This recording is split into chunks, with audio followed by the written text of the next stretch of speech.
ወደ ሰሜን አፍሪካዊቱ ሀገር ግብፅ በደህና መጣችሁ። ግብፅ ታዳጊ ከሚባሉ የአፍሪካ ሀገራት አንዷ ስትሆን ሁለተኛው በኢኮኖሚዋ ትልቁ ሀገር ናት በአፍሪካ። ግብፅ በህዝብ ብዛቷ ከመካከለኛ ምስራቅ ሀገራት ትልቋ ስትሆን ከአፍሪካ አህጉር በሶስተኝነት ትገኛለች፣ ናይጄሪያን እና ኢትዮጵያን ተከትላ። የህዝብ ብዛቷ በ2025 በተደረገ ቆጠራ ወደ 107 ሚሊዮን እንደሆነ ተነግሯል።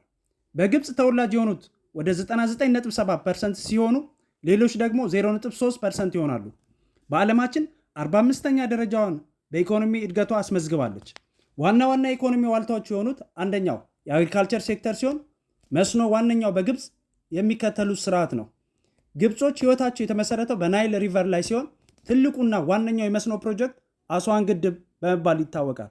በ1971 የተጠናቀቀ ሲሆን በ1975 ይህ ግድብ የውሃ አቅርቦቱን በተሳካ ሁኔታ ሊጀምር ችሏል።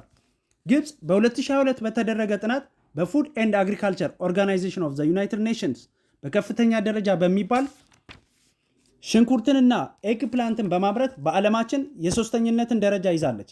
በእንጆሪ በነጭ ሽንኩርት የአራተኝነትን ደረጃ ደግሞ አስመዝግባለች። ሌላኛው በቲማቲም ምርቷና በወተርሜለን ምርቷ የአምስተኝነት ደረጃን ይዛለች። ሃይማኖቱና ግብፅ ምን ይመስላል? አብዛኛው የግብፅ ህዝብ የእስልምና ተከታይ ሲሆን ሁለተኛው የእምነት ተከታይ ያለው ደግሞ ኮፕቲክ ክርስቲያን ነው። ፈርዖን በግብፅ ለንግስና የሚሰጥ ስም ነው። በጥንት ጊዜ ሃይማኖታዊና አስተዳደራዊ መዋቅሮች በፈርዖን ይመራ ነበረ። በጥንታዊቷ ግብፅ ዋነኛ ምግባቸው ኮሻሪያ፣ ፉል ማዳምስ፣ ፋልፌል፣ ካባብ ኤንድ ኮፍታ በመባል ይታወቃል። የቱሪስት መዳረሻቸው አቡ ሲምብል ቴምፕልስ፣ ቫሊ ኦፍ ዘ ኪንግስ፣ ግሬት ሰፊነክስ ኦፍ ጊዛ፣ ማማያ አይስላንድን እናያለን። ማን ነው አቡ ሲምብል ቴምፕልስ? ይህ ከሁለት ትልልቅ አለቶች የተሰራ ሲሆን በጥንታዊ ግብፃውያን በኑቢያ በሚባል ቦታ ይገኛል። ግብፅ ውስጥ ለደቡብ ሱዳን ድንበር ላይ የሚገኝ ጥንታዊ ቴምፕል ነው። ሁለተኛው ቫሊ ኦፍ ዘ ኪንግስ የሚባለው ይህ ስፍራ ቫሊ ኦፍ ዘ ጌትስ ኦፍ ዘ ኪንግ በመባል ይታወቃል። ጥንታዊ ስፍራ ከ500 ዓመት በፊት በ18ኛው ዳይነስቲ በፈርዖኖች የተገነባ ሲሆን ስፍራው ለናይል ሪቨር በተቃራኒው የሚገኝ ነው።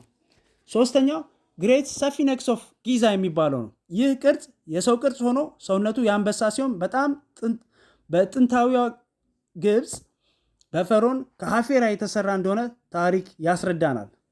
አራተኛው ማማያ አይስላንድ የሚባለው ሲሆን ይህ አይስላንድ በቀይ ባህር ላይ የሚገኝ ሲሆን አይስላንዱ በተፈጥሯዊ ውበቱ በጣም የሚወደድ ነው። ዋነኛው የቱሪስት መዳረሻ ሲሆን ሜልዲቭስ ኦፍ ኢጅፕት በመባል ይታወቃል። ቤተሰቦች ይህን ቻናል ሰብስክራይብ፣ ሼር፣ ላይክ በማድረግ ቤተሰብ ይሁኑ።